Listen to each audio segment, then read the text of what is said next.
All right, book review time. I haven't done one in a little while. I haven't finished a book in a little while. I'm reading a lot of different books, but a couple of them were like, I'm not going to do a review on this. This one I am definitely going to. I also want to let you know, if you like my reviews, if you like my book reviews, if you like my show reviews, my movie reviews, if you like any of my writing things, if you like coffee, any of these things, please hit the subscribe button on YouTube. I would greatly appreciate it. I also follow back. I also go through every day and I follow back everybody who follows me, and hopefully those people don't unfollow me. That would be rude. Speaking of not rude, is this book. So, One Foot in Eden, Ron Rash. This book right here. Grabbed a copy from the library. I'm not going to lie. Although I am going to purchase several of this author's books, because this book is freaking amazing. I don't know who said to me, "Hey, you need to read Ron Rash. I know you like Southern Gothic noir books. I know you're a big fan of this stuff. This is the author for you." I was like, you know what? I'll try it. I'll grab a copy from the library. I'll read it, see if I like it. Did I like it? No, I didn't like it. I loved it. see what I did there? A little twist for you. So, One Foot in Eden it's about a murder, but it's really not about the murder. It's about the people that are involved. It's about the people and what this specific murder does for their lives. Okay, so it's broken up into several very long chapters. There's no chapter 1, chapter 2. There's none of that. Okay, we open with let me all it says is the high sheriff, and then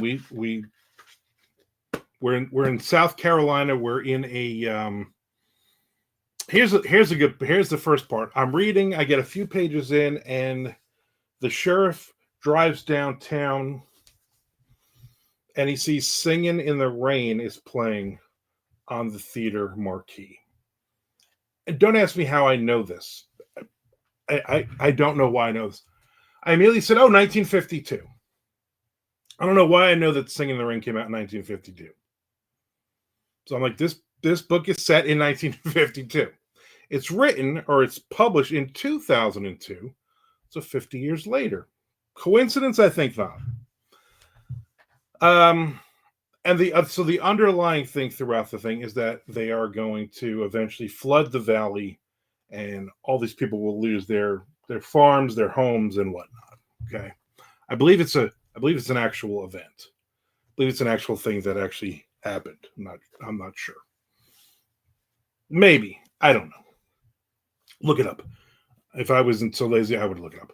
Anyway, so we start with the sheriff, and there's a murder, and he goes through and he kind of figures it out. And if it was just that part of the book, we get to an end, and I go, okay, you know what? That was a good novella. That was a good short story. Then the next chapter, chapter is the man accused of killing this man. Again, his perspective, very good. Then his wife,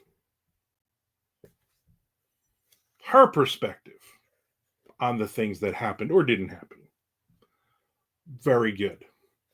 Then the sheriff's deputy, and then their son. So we really have 5 chapters of this story, and all of them are almost standalone. Like, you could just read one of these chapters and be like, that was a really good, what I call Southern Gothic noir thriller. And so put them all together, and it's phenomenal. The writing is It's not overwritten. It's clean. It's crisp. You get into these characters' heads. It's not. It's more of the characters. It's a character study. It's a very very basic plot that I think under most writers would not really be all that. You'd be like, yeah, this story was all right, but with this author Ron Rash writing this thing, it's phenomenal. So I'm looking forward to reading more of his work. I actually have another one of his books that I grabbed from the library. That'll be one of the next ones that I read. And so this says Ron Rash. I got to do the old man thing and do this. Ron Rash holds the Paris Chair in Appalachian Studies at Western Carolina University. He is the author of several collections of short fiction and poetry, and has had his work featured in the Yale Review, Swanee Review, Southern Review, and elsewhere. And this is his first novel. It's a damn good first novel. I didn't even know this was his first novel. I just knew that it was a standalone, and this is I can't remember who told me to read this guy, but if you're out there, let me know. Don't lie about it. I'll remember once you say it. That hey, this is a book. This is an author for me to read because they know I love. Listen, I love reading crime fiction books. Love reading Southern Gothic thrillers, crime fiction, all of that stuff. If it's set in the South, I'm in. You know, I'm not a Southern boy. I'm a New Jersey Yankee, but I've been down here in Florida, in Jacksonville area. I've been in Jacksonville for the last 12 years, and I've been in Florida since 2001. So while I'm not a local, I married a local, and I also I love reading fiction. A lot of my fiction is set in either New Jersey or in the South, in Georgia, in Florida. So I'm in Jacksonville. We're like 20 minutes from the border, and people call Jacksonville. They say, "Oh, you're just South Georgia." And you know what? You're right. This is anything south of us becomes not really the South. And if you live down here, if you've been down here, you understand that Orlando is not the South. You know what I'm saying? Miami, not the South. Miami is Miami. Orlando is a tourist trap. You know what I'm saying? Daytona Beach, not the South.